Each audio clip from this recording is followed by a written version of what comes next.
এঁচোড় চিংড়ি করব। আমি এখানে চিংড়ি মাছ নিয়ে নিয়েছি। এখানে আমি এঁচোড় নিয়ে নিয়েছি। এঁচোড়টা এখন আমি কেটে জলের মধ্যে দিয়ে দেব।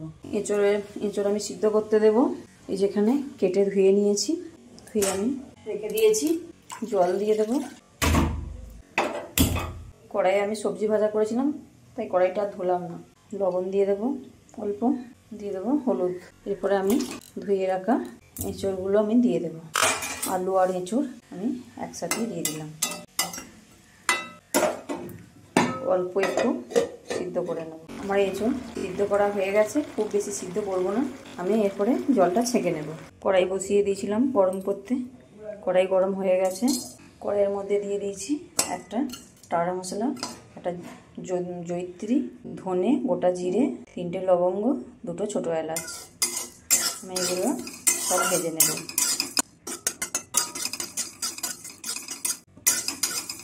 ভাজা হয়ে গেছে। আমি এটা শিল পাটার মধ্যে নিয়ে নেব,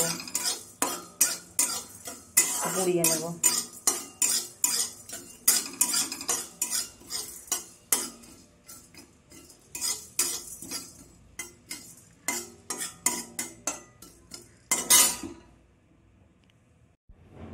গোটা ধনে, গোটা জিরে, জয়িত্রী, ছোটো এলাচ, লবঙ্গ আর টার মশলা আমি এটা গুঁড়িয়ে নেব।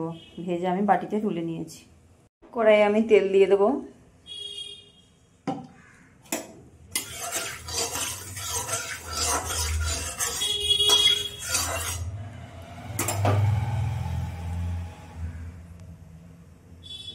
তেল গরম হয়ে গেছে, আমি কড়াইয়ের মধ্যে দিয়ে দেব।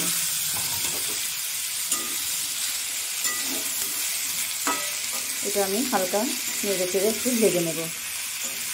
এঁচোড়টা আর আলুটা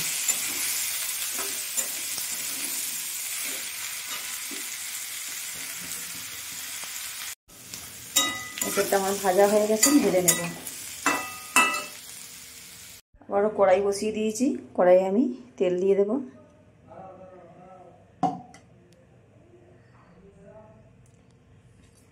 পেঁয়াজটা আমি মিক্সিতে বেটে নেব।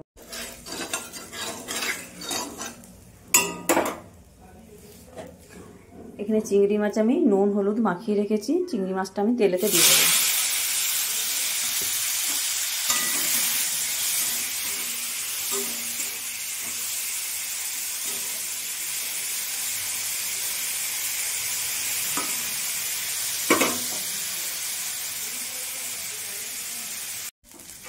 চিংড়ি মাছ ভাজা হয়ে গেছে, আমি তুলে নেব।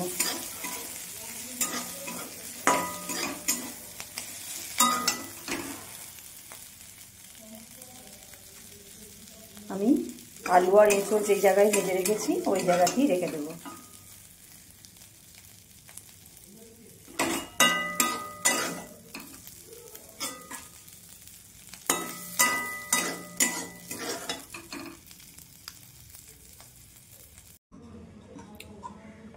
কড়াইয়ে আবারও তেল দিয়ে দেবো।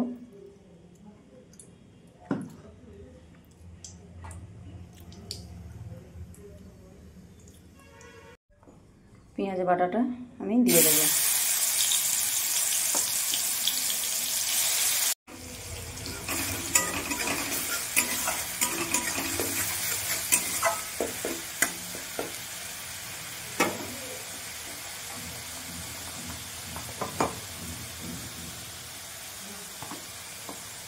মিক্সি বাটিতে আদা আর রসুন নিয়েছি, বেটে নেব।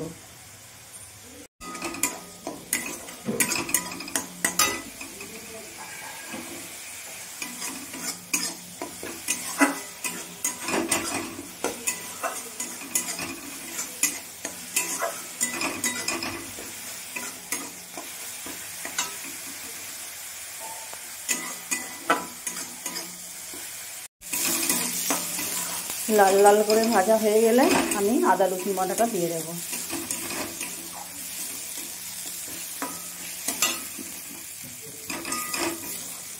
লাল লাল করে ভাজা হয়ে গেছে। এরপরে আমি আদা রসুন বাটাটা দিয়ে দেব। বাটিতে ধুয়ে আমি একটু জল দিয়ে দেবো, কেননা বাটিতে অনেকটা মশলা ছিল।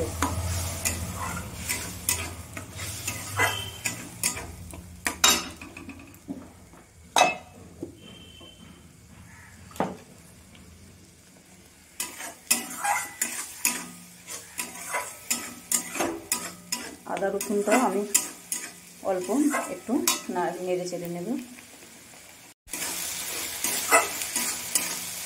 জলটা অনেক শুকিয়ে গেছে, আদা রসুনটাও ভাজা ভাজা মতন অনেকটা হয়ে গেছে, এই যে কালার চেঞ্জ হয়ে গেছে। এর মধ্যে দেব আমি হলুদ গুঁড়ো,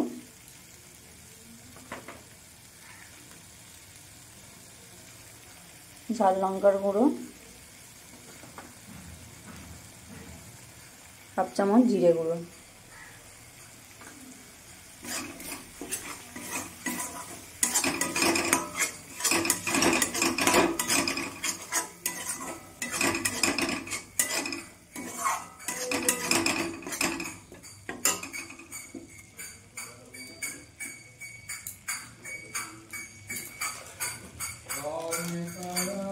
কালারের জন্য দেবো একটু কাশ্মীরি লঙ্কার গুঁড়ো।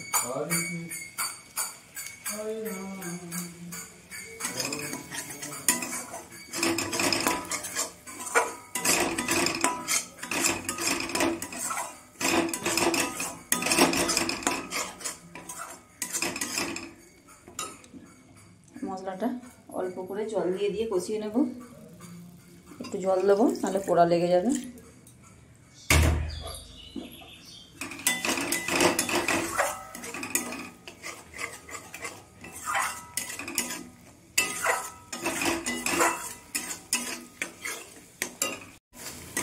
মশলা আমার কষানো হয়ে গেছে।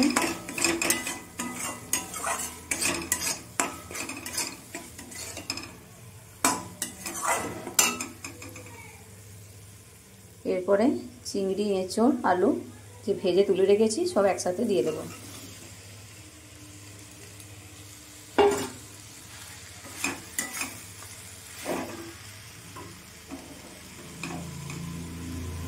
অল্প আমি একটু জল দেব, জল দিয়ে আমি নেড়ে চেড়ে আর একটু কষিয়ে নেব।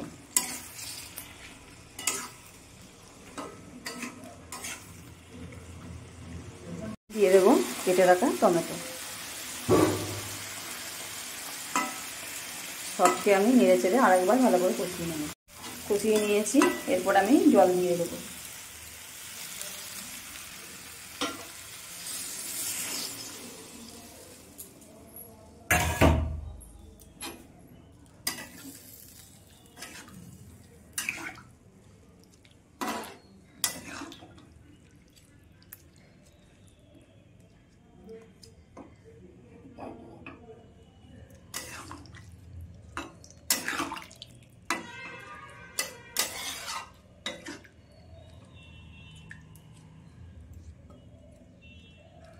খুব বেশি জল আমি দেব না, সব সিদ্ধই আছে প্রায়। ঝোল দিয়ে দিয়েছি। এরপর আমি এটা 10-15 মিনিট ঢেকে দেব। ঢাকাটা খুলে আমি দেখব।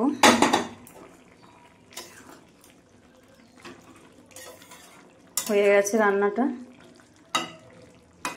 আমি অল্প একটু লবণ দেব, লবণ বেশি দেবো না, দেওয়া আছে। এরপরে দেব যে মশলাটা আমি ভেজে রেখেছি সেই মশলাটা দিয়ে দেব। ভেজে গুঁড়িয়ে রেখেছিলাম।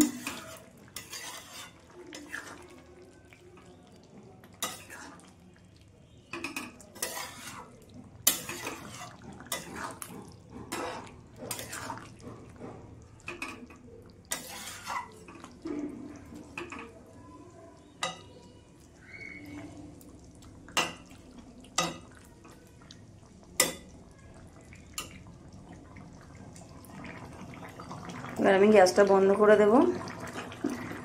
সকল বন্ধুদের কাছে আমার অনুরোধ রইল, আমার ভিডিও যদি ভালো লেগে থাকে আমার চ্যানেলটা সাবস্ক্রাইব করে দেবে, আমার পাশে থাকবে। তোমরাও ভালো থেকো, সুস্থ থেকো। আর যেসব বন্ধুরা আমার চ্যানেলটা সাবস্ক্রাইব করে দিয়েছো তাদেরকে অসংখ্য ধন্যবাদ। এইভাবে এঁচোড় চিংড়ি রান্না করে বন্ধুরা খেয়ে দেখবে, খুব সুন্দর লাগে।